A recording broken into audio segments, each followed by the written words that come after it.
안녕하세요. 우인석입니다. 한 2달 가까이 영상을 안 만들었었는데요. 오늘 날도 춥고 한데 심심하기도 하고 해서 학원에 나왔습니다.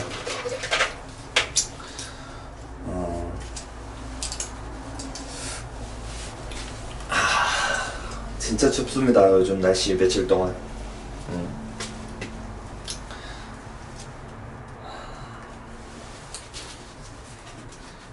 유튜브에 영상 올리고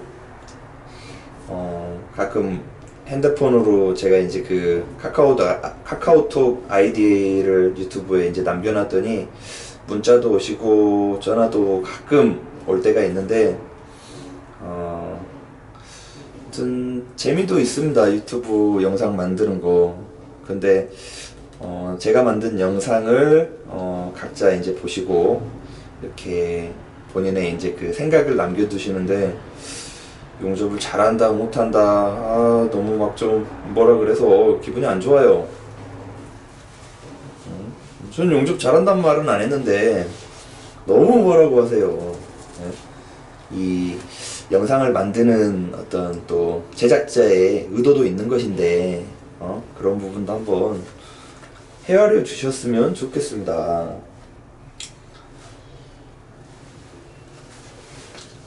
자, 용접의 작업의 특성상 마스크를 착용을 해야 합니다. 오늘은 평판 비드내기 좀 하고 파이프에 비드내기 좀 하고, 이 티그 용접은 좀 이상하게도 한 2주만 좀 손을 놔도 이 뭐랄까 뭔가 내가 가야 될 길을 좀 잃은 것처럼 손이 좀 잘 안 움직이는 것 같아요.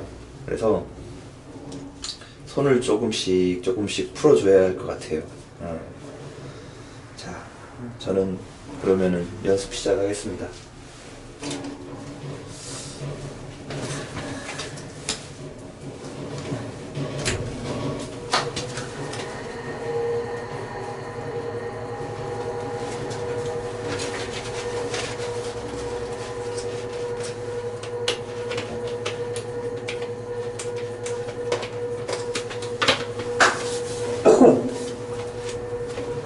날씨 죽여주게 춥네요.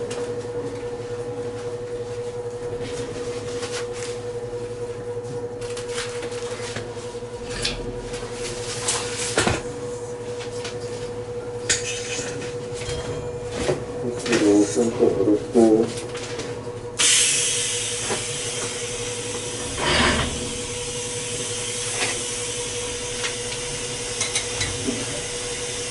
자, 오늘 연습은 이 학생들이 쓰고 남은 이 또막 잔재로 비드내기 연습합니다. 이거 다 버려야 되는데 뭐 아깝기도 하고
가려져서 하나도 안 보일 것 같아요. 뭐 자세라도 보여야 할 텐데, 자, 카메라를 좀 뒤로 빼줄게요. 네, 보시는 분도 심심하니까. 이거.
와, 소리가 계속 나네.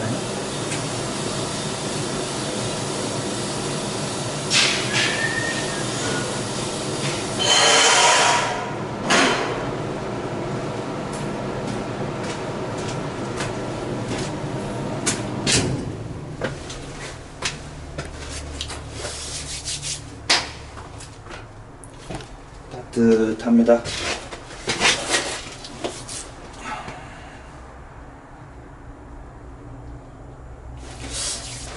자, 오늘 용접 처음 하시는 분들을 위해서 용접에 대한 이야기 한번 해보도록 하겠습니다. 유튜브에 보니까 말 많이 하는 거 별로 안 좋아한다, 이렇게 이야기하시는 분도 있는데, 사실 용접을 말로 풀어서 설명하기가 굉장히 어렵습니다. 근데 말로 풀어서 설명하면 다 이치에 맞습니다, 그게. 예? 그리고 그 이치에 맞는 거를 깨달으면 용접이 쉽습니다. 쉬워. 단 용접이 어려운 이유는 몇 가지 있겠죠. 눈 시력이 안 좋으면 용접이 어렵습니다. 그리고 물론 이 손이나 몸, 이런 어떤 신체적인 거, 그러니까 반복 숙달해야 되는 거, 이거는 뭐 아직 많이 사용 안 해서 이 숙달이 덜 됐을 뿐이지 안 된다 이런 건 없는 것 같아요. 시간이 충분히 뭐랄까, 연습 시간이 충분히 이루어지고 한다면 그에 맞게 기능 또한 다 좀 더딜지라도 이렇게 숙달이 되어가는 것 같고, 이렇게 학생들 제가 옆에서 보면 다 됩니다. 다. 허나 시력만큼은 안 됩니다. 시력. 진짜 첫 번째, 용접에 있어 시력이 가장 중요하다. 시력은 노력으로 극복하기가 어렵고 또 극복할 수도 없는 것 같아요. 없는 것 같아요. 없어. 제 경험으론 시력이 나빠서 용접이 안 되는 건 노력으로 극복이 안 됩니다. 그래서 나이가 들고 경험은 풍부해지고 그랬지만 결국 정밀한 용접을 할 수 없습니다. 나이가 들면. 그 이유는 경험은 풍부하고 손놀림도 아직 쓸만하고 신체적으로 힘도 있고 아직 다 괜찮은데 시력이 안 돼서 이 정밀한 포인트를 할 수 없습니다. 그게 제 결론입니다. 안 됩니다. 안 돼. 이 시력이 나쁘면 안 돼요. 자, 다시 이야기를 이어가도록 하겠습니다. 일단 용접을 새로 배우려고 하시는 분 중에 시력이 0.9 이상이다. 뭐 안경을 써서 교정 시력이 0.9 이상이든 안경을 안 쓰고 0.9 이상이든 0.9 이상이면 용접을 잘할 수 있다. 노력만 하면 잘할 수 있다. 이렇게 생각하시면 되겠습니다. 그 0.9는 어디서 나왔느냐? 책에 나와 있습니다. 책에 0.9 이상이라고 나와 있는 걸 보고 제가 갖다 쓰는 겁니다. 사실 안경을 쓰게 되면 용접하는데 좀 불편합니다. 왜냐면 이 마스크를 쓰고 방진 마스크를 쓰고 안경을 쓰고 면을 쓰면 안경에 이렇게 습기가 차고 그로 인해서 잘 보이지 않고 안경 쓰게 되면 굉장히 불편합니다. 하지만 또 그 불편함을 다 극복하고 이 현장에서 용접하고 있는 용접사를 또 여러 봤어요. 그런 거 보면은 안경 쓴다고 해서 또 문제가 되는 것 같지는 않아요. 하지만 안경을 쓰든 안 쓰든 시력이 중요하다. 제가 용접을 처음 배울 때도 그랬고, 이 용접이 빨리 느는 이 학생은 본인 노력에 의해서도 빨리 늘겠지만 환경적인 요인도 크다고 봅니다. 몇 가지 한번 이야기를 해보겠습니다. 제일 먼저 이 티그 용접을 배우러 가면 학원이나 아니면 교육기관마다 좀 그 커리큘럼 시작하는 그 순서는 좀 다르다고 보여지는데, 대체적으로 이 팔자 위빙 이렇게 요리요리 움직이면서 비드를 내는 이런 거를 위주로 교육을 합니다. 그 이유는 학생들이 그런 거에 흥미를 느끼기 때문에 그리 하는 것 같아요. 근데 제가 이렇게 생각하는 용접 교육으로 본다면 첫째 그게 중요한 건 아닌 것 같아요. 왜냐면 그럼 더 빨리 앉는다고 생각해요, 저는. 제일 먼저는 용접기 기능부터 알아야 되겠죠. 스위치 조작하는 방식, 또 용접기 기능, 뭐 그런 거 굳이 말로 한번 읊어본다고 하면은 이 용접기가 삼상인지 단상인지, 그리고 내가 사용하는 전류가 직류인지 교류인지, 그리고 또 직류라고 하면 홀더에 플러스 극성이 물려 있는지 마이너스 극성이 물려 있는지, 그리고 내가 용접하는 이 모재의 재질은 어떤 극성으로 어떤 극성을 토치에 연결해서 용접을 해야 되는 건지, 이런 부분들을 공부를 하고, 그리고 이제 스위치 조작하는 방식, 뭐 무, 1회, 반복, 스폿, 그리고 수용접, 뭐 이렇게 있는 메인 다이얼을 조정하고, 그에 따른 업슬루프, 다운슬루프, 그리고 초기 전류, 크레이터 전류, 그리고 용접 전류, 펄스 전류, 그리고 스폿 타임, 그리고 후기가스의 어떤 이 시간초, 거기에 펄스 폭, 그리고 펄스 주파수, 그리고 로우 펄스, 미들 펄스, 하이 펄스, 그리고 이 세라믹 노즐 끝에서 이렇게 나와주는 보호가스의 어떤 압력, 뭐 리터 퍼 미니스로 이제 분당 사용하는 리터로 되어 있는데 어느 정도 사용해야 되는 건지, 이러한 것들에 대해서 대략적으로, 이 용접이라고 하는 건 답은 없습니다. 답은 누가 그 답을 정할 수 있겠습니까? 다만 이 결과로 이야기하는 것이고, 그 결과가 잘 나왔다면 그 또한 책에 나오지 않은 방법일지라도 맞다 해야 되지 않겠습니까? 누구도 그거를 정해줄 수는 없습니다. 맞다 틀리다로. 다만 나는 이렇게 한다, 나는 이렇게 해서 이런 결과로 뭐 합격을 했다, 너도 한번 참고해봐라, 이런 식으로만 이야기할 수 있을 것 같습니다. 자, 제일 먼저, 뭐 항상 제일 먼저 그러는데, 이제 용접기에 대해서 기능을 좀 알았다면, 아마 제가 지금 용접을 처음 배운다고 하면 일단 제일 먼저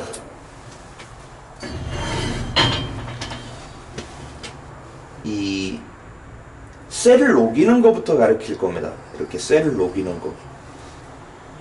지금 스위치 껐습니다. 스위치를 누르면 불이 아크가 발생이 돼서, 아니 다시 더, 스위치를 누르면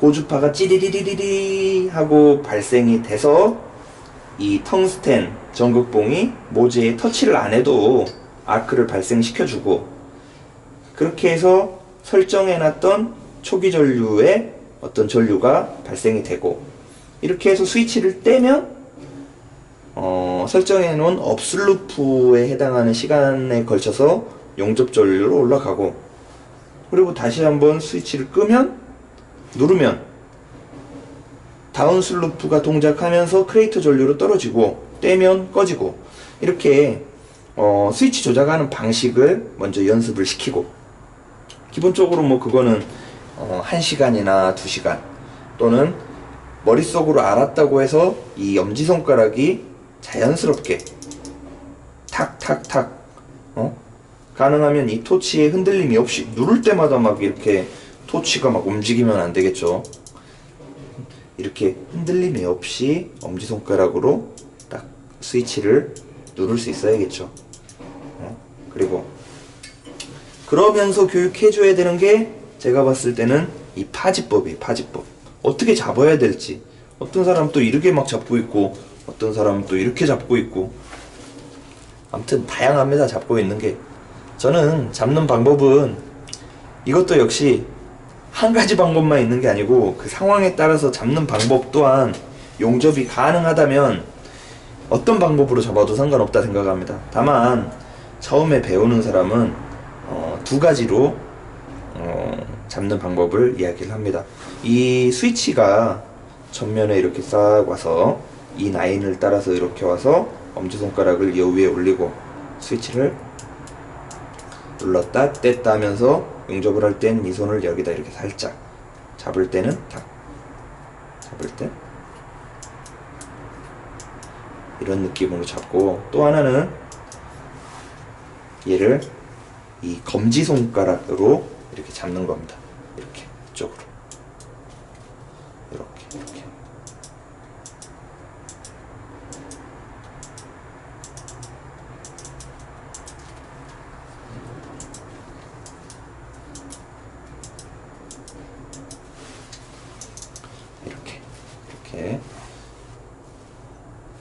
그리고 이 토치는 이 고무 안에 이 동재질로 되어 있는 아주 작은 한 5mm 정도, 6mm, 7mm 정도 되는 이 관이 들어 있습니다. 거길 따라서 전기도 흘러주면서 가스도 흐르고 이렇게 되어 있는데,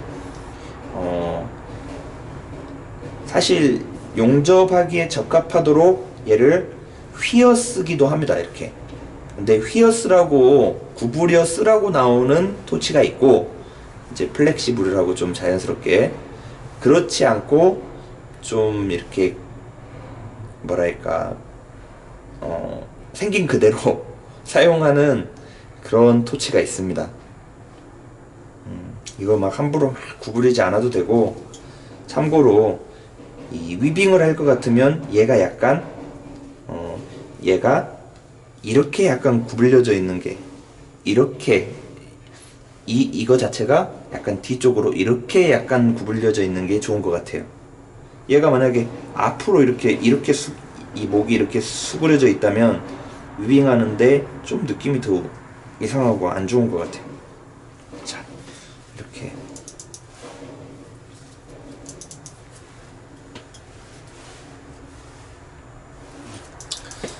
그냥 이야기를 하려니까 되게 두서가 없습니다. 예?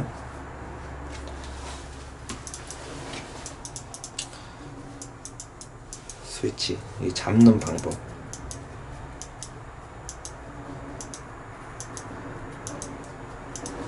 자, 이게 이 세라믹 노즐입니다. 노즐. 방금 전에 제가 이제 그 위빙 연습할 때 보셨겠지만, 용접할 때 스위치를 먼저 한번 눌렀다 떼면서 이 보호가스가 한번 뭐랄까 하고 나온 다음에 다시 눌러서 아크를 발생시켜서 용접을 하는데, 그 이유는 이 아르곤 가스가 나오는 이 호스 안에 압력이 걸려 있는데, 이 걸려 있는 압력이 세게 나오면서 용접부에 가스가 공급이 되게 되면 이 와류 같은, 뭐 보이지 않으니까 와류라 뭐 말할 수도 없겠지만, 여튼 뭐랄까 치 하고 나오면서 보호한다는 개념보다는 그냥 막 이렇게 뿌리면서 실제 보호력이 떨어지기 때문에 그 압을 한번 빼내고 잔잔하게 나오는 이 보호가스 상태를 만들어서 그때 용접을 시작하겠다, 이런 뜻으로 봐야 됩니다. 그리고 파이프나 이런 부분 용접할 때는 특히 영향이 있기 때문에 참고로 걸려있는 압을 빼내고 아크 발생할 때는 잔잔하게 가스가 나오는 그런 상태로 만들어서 용접을 시작한다. 이것도 참고로 알아두시면 좋을 것 같고, 하지만 이런 평판에 할 때는 상관없습니다. 왜냐하면 막혀 있는 곳에 용접을 할 때는 이 크게 뭐 압력이 세다고 뭐 걸려있는 압력이 나온다고 해서 어떤 큰 영향이 없는 것 같습니다. 그리고 이 용접 자세를 취할 때 흔히 본인이 가장 편한 자세를 잡아야 된다, 그냥 이렇게 이야기하면, 물론 기본적으로 용접이 잘 되면서 편한 자세를 잡으라고 이야기한 거였겠지만, 학생들 입장에서 이 받아들일 때는 조금 더 뭐랄까 오해를 하는 경우가 있는 것 같아요. 용접 자세는 본인이 편하게 잡으면 안 됩니다. 어떻게 잡아야 됩니까? 방금 이야기했듯이 용접이 잘 되는 자세를 잡아야 됩니다. 용접이 잘 될 수 있는 자세. 그리고 그 자세가 현재 나한테 불편하다. 그래도 용접이 잘 되는 자세를 연습을 해가지고 내가 좀 그 자세가 익숙해질 수 있도록 그리 만들어야 되는 겁니다. 근데 또 어떤 분들, 학생들 보면은 편한 자세 잡으라고 했다고 난 이게 편합니다 이렇게 이야기하는 분들이 있는데, 이 용접의 어떤 퀄리티가 안 나옵니다. 그럼 그거는 본인이 편할 뿐이지 용접은 잘 안 되고 있기 때문에 안 되는 거거든요. 그거는 여튼 용접이 잘 되는 자세를 잡는 게 먼저고, 잘 되는 자세를 내가 편해질 때까지 연습하는 게 저는 맞다고 봅니다. 그리고 대부분 우리가 신체 조건이 비슷하기 때문에 용접사들이 용접하는 방법이 뭐 천차만별인 것 같아도 자세 취하는 거 보면 비슷합니다. 그 범위 안에서 다 들어있고, 여튼 뭐 눈이 봐야 용접이 진행이 되는 것이고, 보기 위해서는 뭐 몇 가지 자세가 없다고 봅니다. 자, 뭐 수없이 하나씩 이야기를 풀어가고 있는데, 이 캡도 롱캡이 있고 숏캡이 있습니다.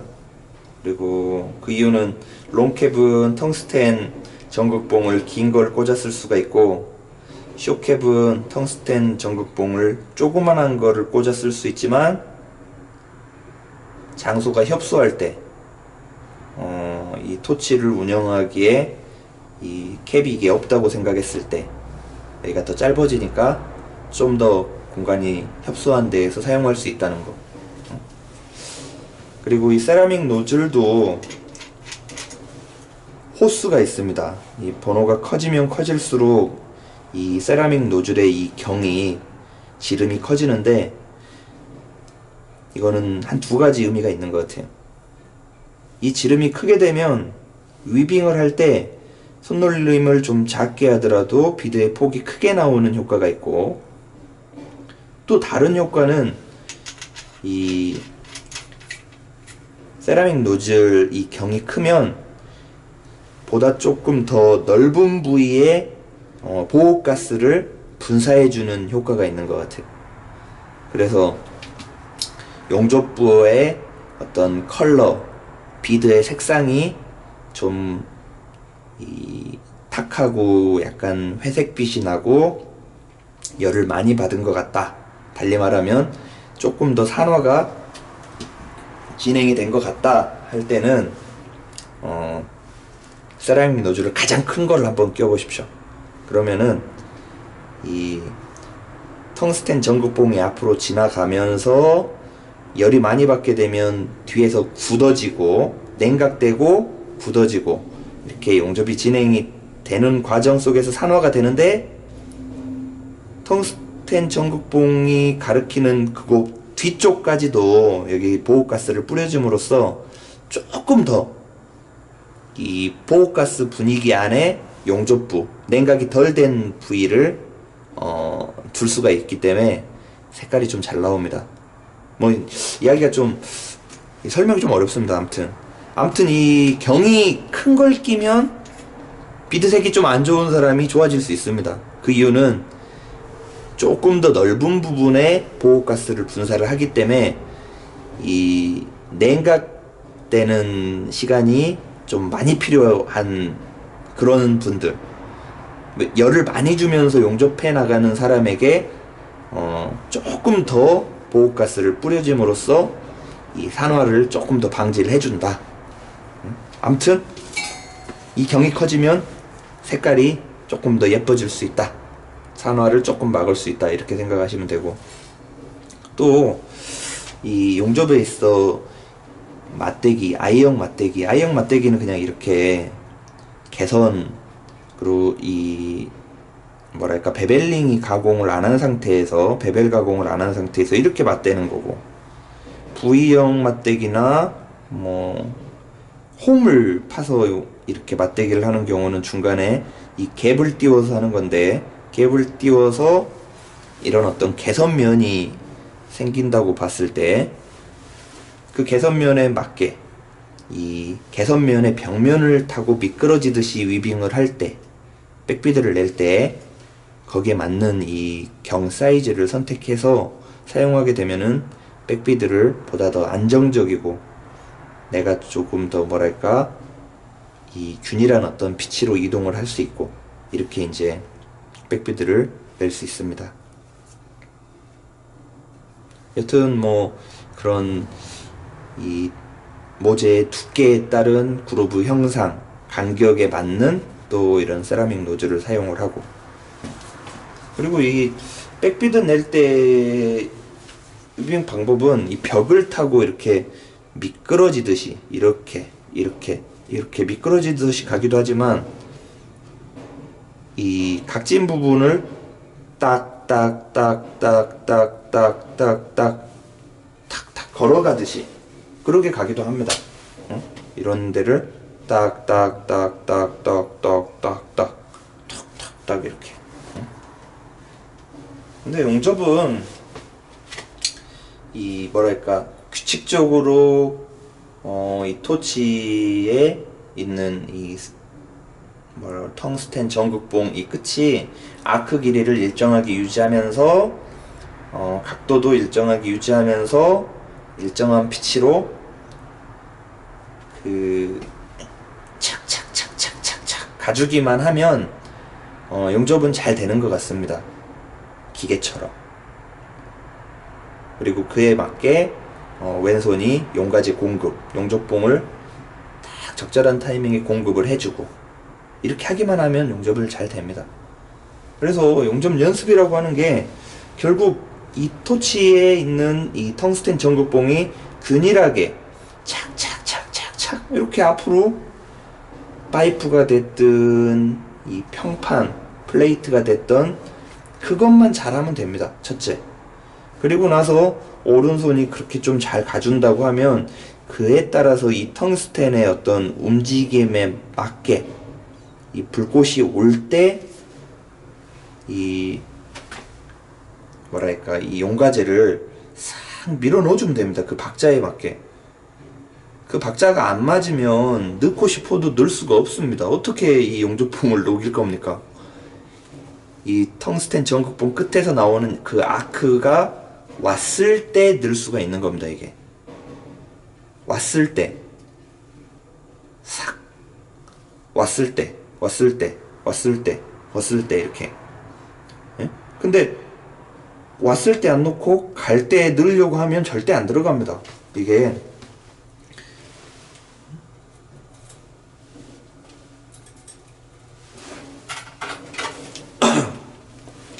싹 봐보십시오. 이거를 싹 왔을 때 넣고 왔을 때 넣고 왔을 때 넣고 왔을 때 넣고 이렇게 박자를 일단 타야 됩니다. 이렇게. 근데 잘 안 되는 이유는 뭐냐면 왔을 때 안 넣고 갈 때 넣으려고 하는 겁니다. 갈 때. 얘가 이 토치가 이리 갈 때. 그럼 들어가겠습니까 이게? 얘도 딱딱한 쇠인데 녹아야 뭔가 들어가고, 이 불에 의해 녹는 용융이 되는 것보다는 녹아있는 물에 용융이 되기가 더 쉽습니다. 예? 그렇기 때문에 박자를 타야 됩니다. 이게 밀고 밀고 밀고, 그리고 밀 때는 막 미는 게 아닙니다. 용접부에 내가 채우고자 하는 쇳물이 필요한 만큼 일정하게 만들어 가는데 필요한 만큼 넣어주는 겁니다, 이게. 근데 그 양이 좀 살을 두껍게 계속 차와 나간다고 하면 깊숙하게 이렇게 싹 밀 수도 있겠지만, 백비드라고 하면 잘게 한 뭐 2, 3mm, 많으면 5mm 정도 싹싹싹 이렇게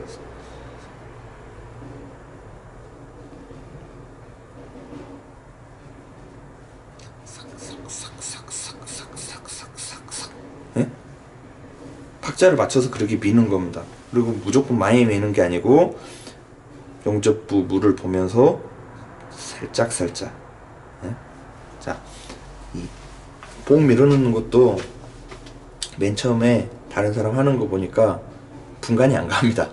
이게 봉을 앞으로 미는 건지 이 손이 뒤로 빠져나가는 건지 제가 보기에는 두 가지 의미가 다 있습니다. 근데 아무 때나 손이 뒤로 후퇴하느냐, 손이 뒤로 후퇴하는 이유는 용접이 계속 헤어오면서 이 손을 쫓아오기 때문에 손이 뒤로 빠져줘야 됩니다. 무조건 빠져주는 건 아니고, 그리고 또 얘가 이렇게 멀리 잡게 되면 용접봉 공급이 불안정해지기 때문에 가능하면 좀 가까이 잡으면서 짧게 이렇게 공급을 해주다가 때가 되면 손도 약간 뒤로 이렇게 빠져줘야 됩니다. 그리고 저 같은 경우에는 해보니까 두 가지입니다. 이게 밀어넣는 것도. 먼저 엄지손가락으로 밀면서 밀고, 이 검지와 중지가, 엄지가 밀면서 검지와 중지가 뒤로 따라와서 다시 한번 엄지와 검지가 앞으로 빼면서 밀고, 이렇게도 밀 수 있고, 두 개. 그리고 엄지손가락만으로 밀 수도 있습니다. 이렇게.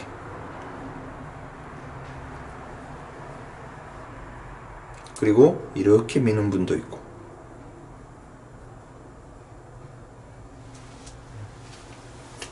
자, 이런 것들을 천천히 이제 하나씩 연습을 하는데, 자, 제일 먼저 했죠. 자, 이 토치 홀더의 이 선들, 이게 너무 무겁고 테이프가 너무 많이 감겨져 있고 뭐랄까 부드럽지가 않으면 용접 처음 연습하시는 분들이 실력이 잘 안 납니다. 왜냐? 무겁고 위빙을 연습을 할 때도 얘가 출렁 하면서 이 토치를 잡고 있는 손을 힘들게 합니다.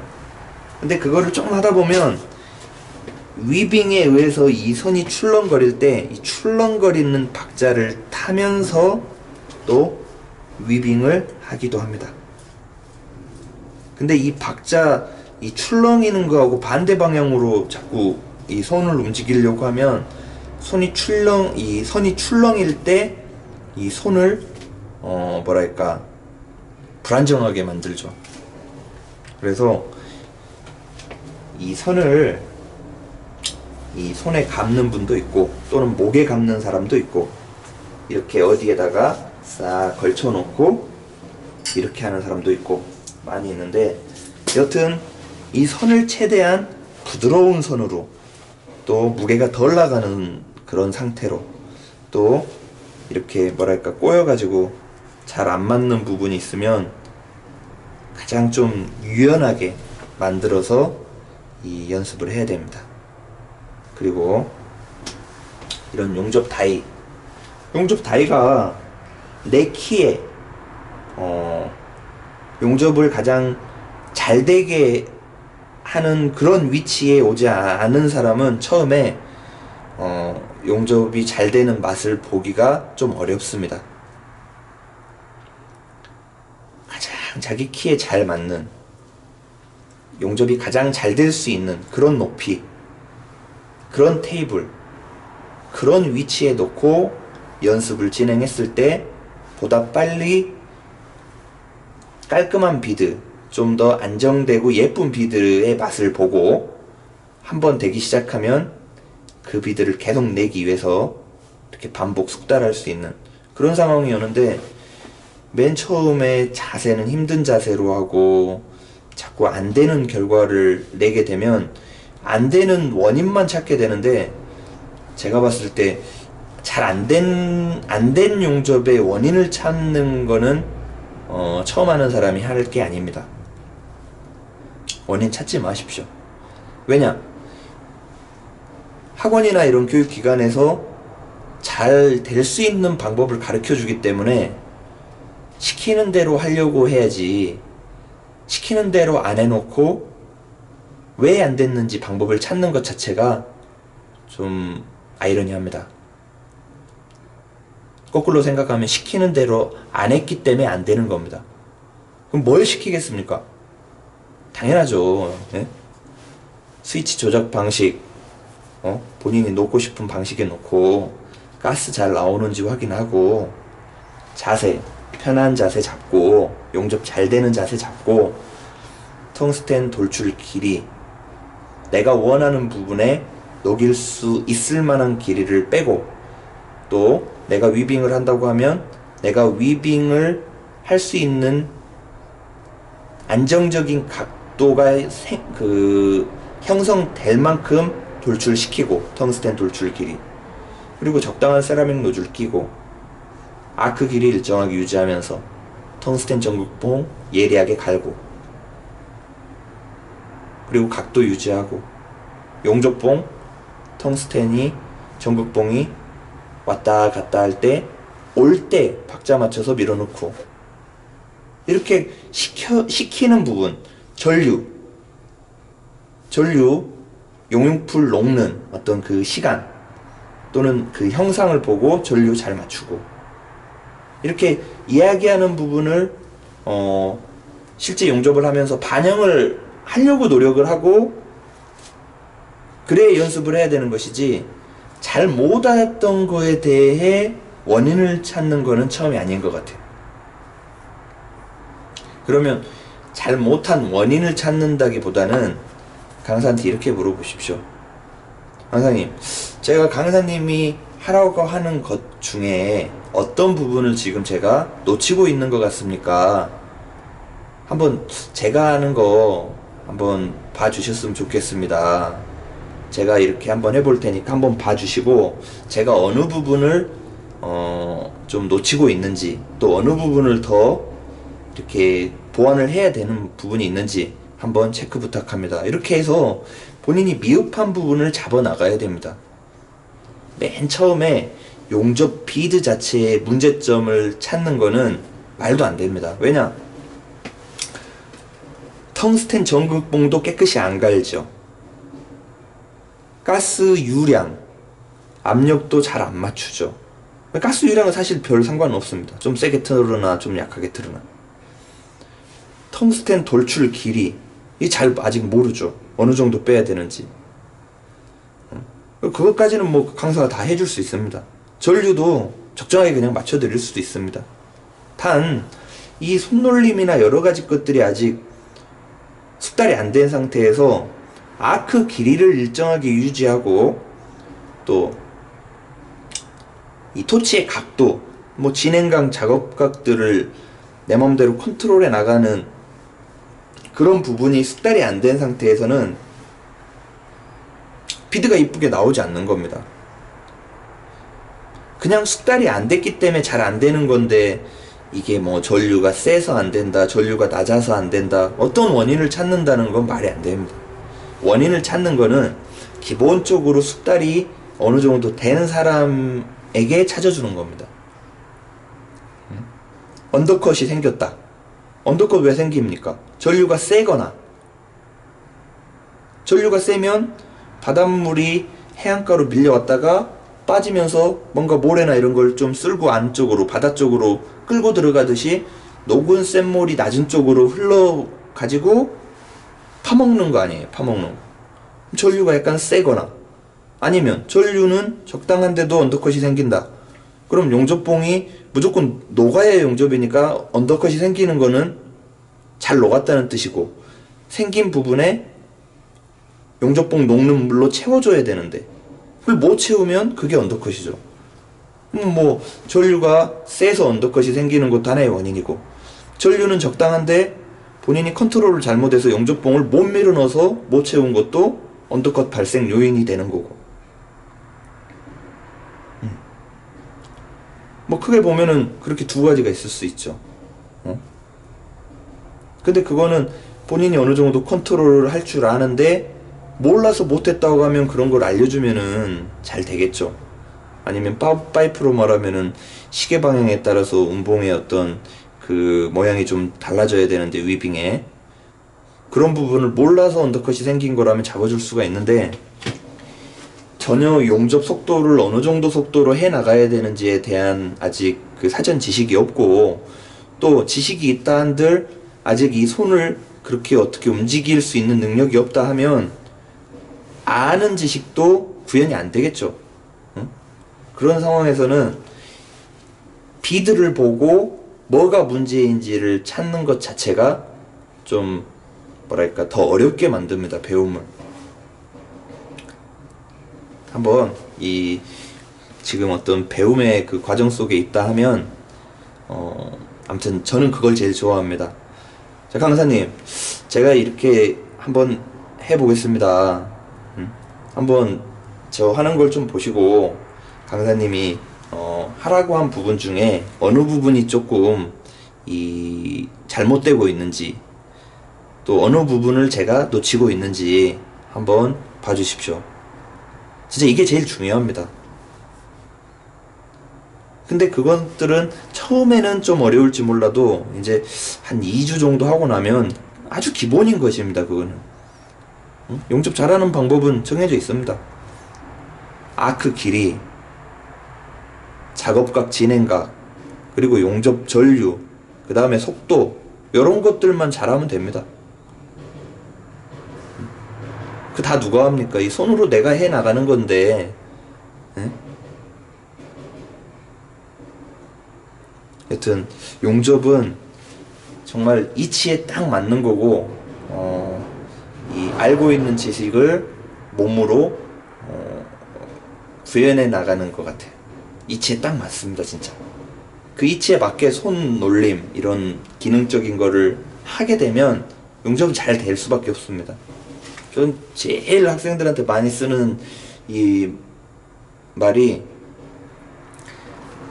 안 녹는 부분 없이 잘 녹이면서 일정하게 앞으로 고고. 그럼 용접 제가 봤을 때 최고입니다. 전기가 낮다, 이거 문제 있습니다.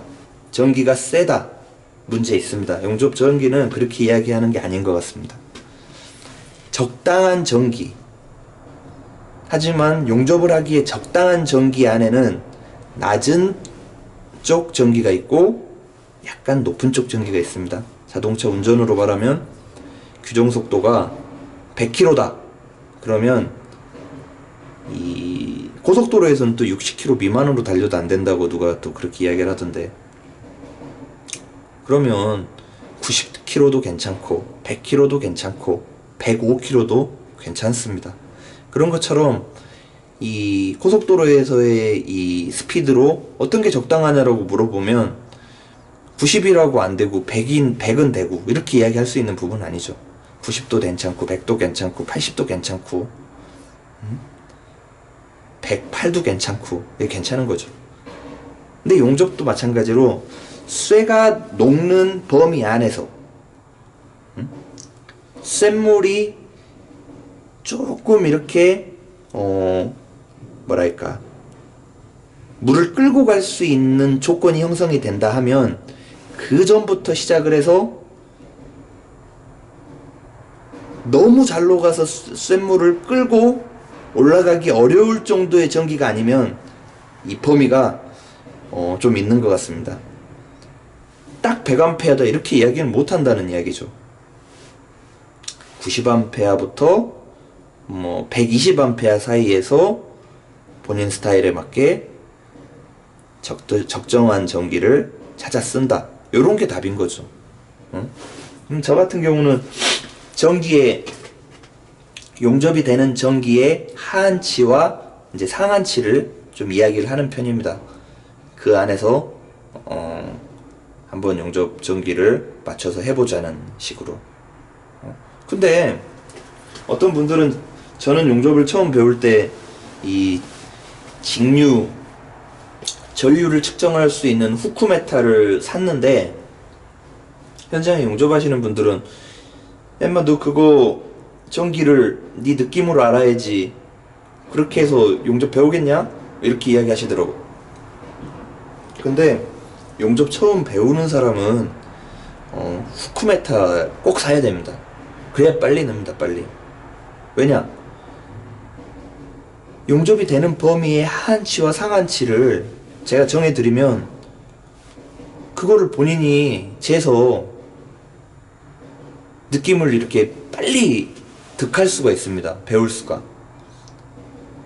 근데 여기 학생들 주로 보면은 한 달이 넘도록 전류 조종을 해보는 사람 많이 못 봤습니다. 어려운 일입니다. 전기를 본인이 아크 발생시켜서 쇳물을 보면서 이 쇳물의 움직임을 또 보면서 전류가 세다 약하다를 찾는다는 것 자체가 용접 일주일, 2주일 해서 될 일은 아닙니다. 그래서 저는 테스터기가 필요하다고 생각합니다. 150이 일반 현장에서 용접사들이 쓰는 전류인데 전기가 좀 전류값이 세면 쇠 녹는 속도가 좀 빠르고, 그렇기 때문에 작업성이 좀 빠르다. 그렇기 때문에 현장에서는 전류를 용접이 되는 범위에서의 전류값을 상한치를 쓴다. 제가 이렇게 설명을 해드리고, 하지만 여기 이제 처음 하시는 분들은 상한치를 쓰게 되면 열 관리가 안 돼서 쇳물을 끌고 원하는 방향으로 가기가 쉽지 않다. 그리고 미끄러지고, 그리고 비드의 어떤 색상을 봤을 때 산화가 일어나고, 고로 상한치를 쓰지 말고 하한치에서 시작해서 이 상한치 방향으로 조금씩 숙달되는 그 과정 속에서 올려가면서 전류를 조정해 봐라, 이렇게 이야기를 할 텐데, 이 용접기의 어떤 그 전류 를 표시해준 전류계 자체가 고장이 났다거나 아니면 그 전류계 자체가 좀 정확하지 않다고 봤을 때는 학생들이 전류값을 용접기 패널에 있는 그 숫자로 해석을 하려고 하는데 안 맞습니다, 그게. 그렇기 때문에 처음에 용접 배우기 어렵죠. 이 테스터기가 있어야 됩니다. 그렇다고 제가 가진 테스터기를 본인이 체크하고 싶을 때마다 저를 불러서 체크할 수는 없는 노릇이고, 또 학교에서 그 테스터기를 여러 개를 다 보유하기도 어렵고, 아무튼 뭐 그렇습니다. 테스터기 하나 사도 괜찮습니다. 요즘 뭐 중고로 사면 10만원 정도면 사는 것 같습니다. 좋은 거. 자, 두서없이 이야기 많이 했네요. 아직도 따뜻합니다. 뜨거워. 꽤 많이 비드를 쌌습니다, 저도.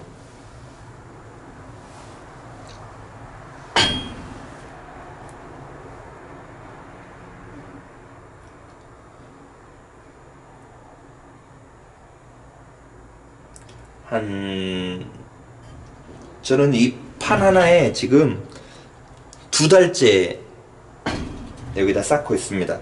용접이 연습하는데 쇠가 그렇게 많이 필요하지 않습니다. 처음 하시는 분들은 이게 종이인 줄 압니다. 종이. 한번 펜으로 쓰고 나면 다시 위에다 못 쓰는 종이처럼 생각하는데 그게 아니죠. 하지만 맨 처음에 이제 용접하는 분들은 이 반듯하게 라인을 맞추지 못하고, 또 쇳물을 공급하는 그 두께를 맞추지 못하기 때문에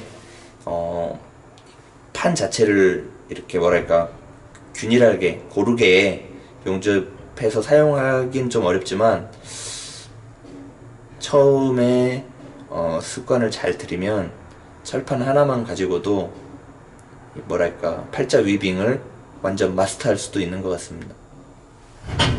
많이 필요하지 않습니다 이게.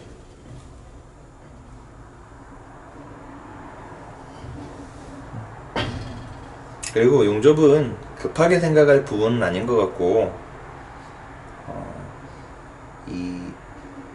일단 깨달아야 합니다. 머리가 먼저 알고 그리고 본인의 어떤 손이나 어떤 이 몸을 가르쳐 나가야 되지 않나, 저는 그렇게 생각합니다. 어떤 방법이 옳은 방법인지도 모르는데 어떻게 내 손을 이렇게 뭐랄까 리드하겠습니까? 먼저 알아야 됩니다, 이렇게 방향을.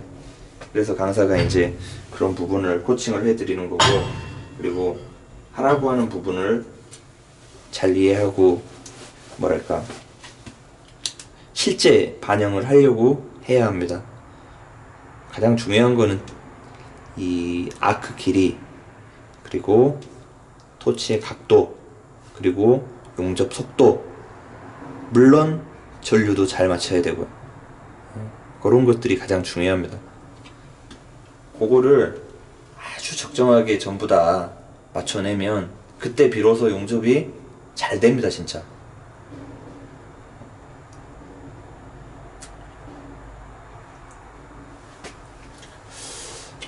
불을 안 일으키니까 춥습니다. 추워. 용접을 누가 있으면 쫙 이렇게 센 물도 찍어주고 할 텐데 누가 찍어줄 사람이 없습니다 지금. 그래서 혼자 이렇게 이야기를 주저리 하고 있습니다.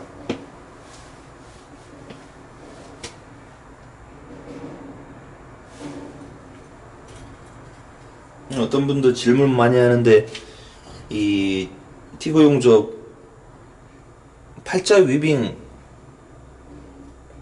물론 할 줄 알아야 되겠지만 사실 위빙 안 하는 용접 더 많은 것 같습니다. 용접하는 방법이, 이 티거 용접은 이렇게 떠서 이 세라믹 노즐을 바닥에 이렇게 대지 않고 떠서 이렇게 하는 용접도 있을 수 있고요.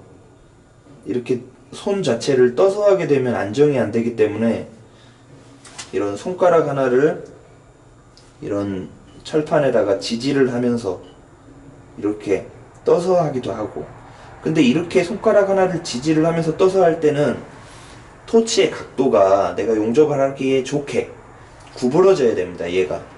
그래서 플렉시블이나 코브라라고 부르는 좀 구부러지는 토치를, 목이 구부러지는 걸 사용을 해야 각도를 맞추고 용접을 해나갈 수가 있습니다. 그래서 크게 완전 떠서 하는 방법, 이렇게 손가락 지지하는 방법, 그리고 위빙하는 방법, 또는 토치를 이렇게 잡고 팔꿈치 같은 거를 어디다 대고 하는 방법, 거의 뭐 한 이 정도의 방법이 있습니다. 하지만 이 팔자 위빙은 거의 그 캣패스, 이제 파이널 비드 할 때 많이 쓰죠. 마무리를 질 때. 왜냐? 그때는 예쁘게 만들어야 되니까 이 위빙만한 방법이 없는 것 같습니다.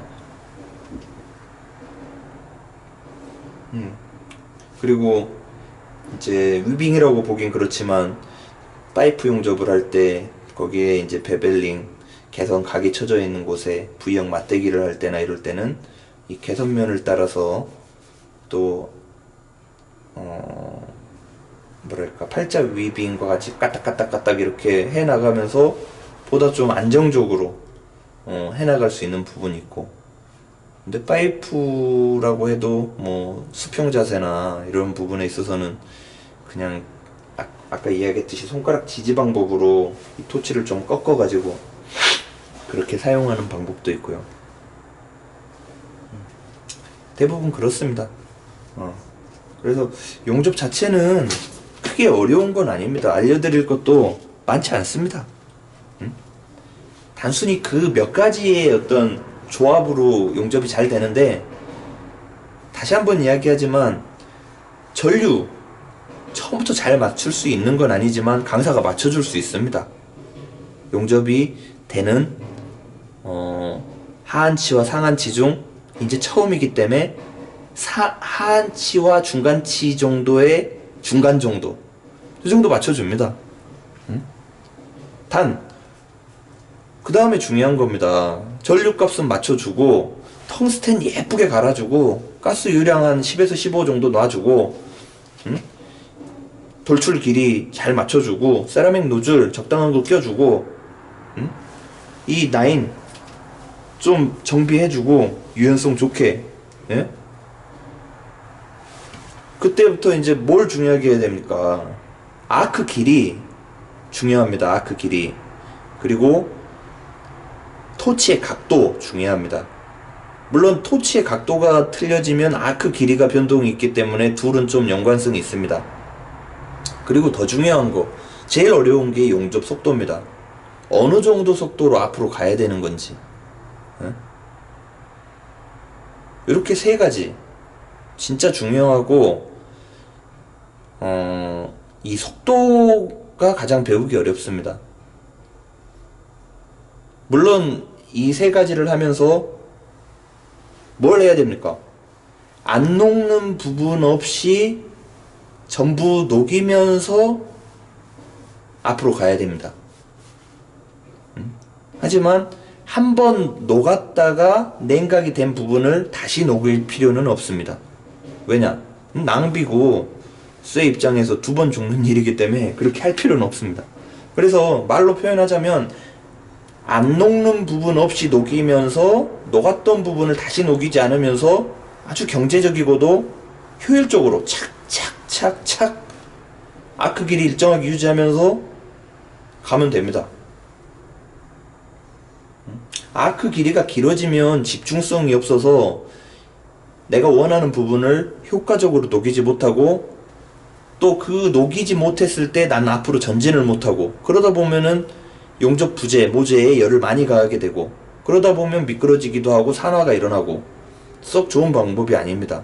이 티그 용접에서는 아크 길이를 아주 짧게 유지할 수 있는, 이 컨트롤 할 수 있는 능력이 필요합니다. 그래서 몇 가지 없습니다. 정말로 용접 배워나가는 이 아르곤 용접을 하는 이 노하우, 제가 생각하기에는 몇 가지 없습니다.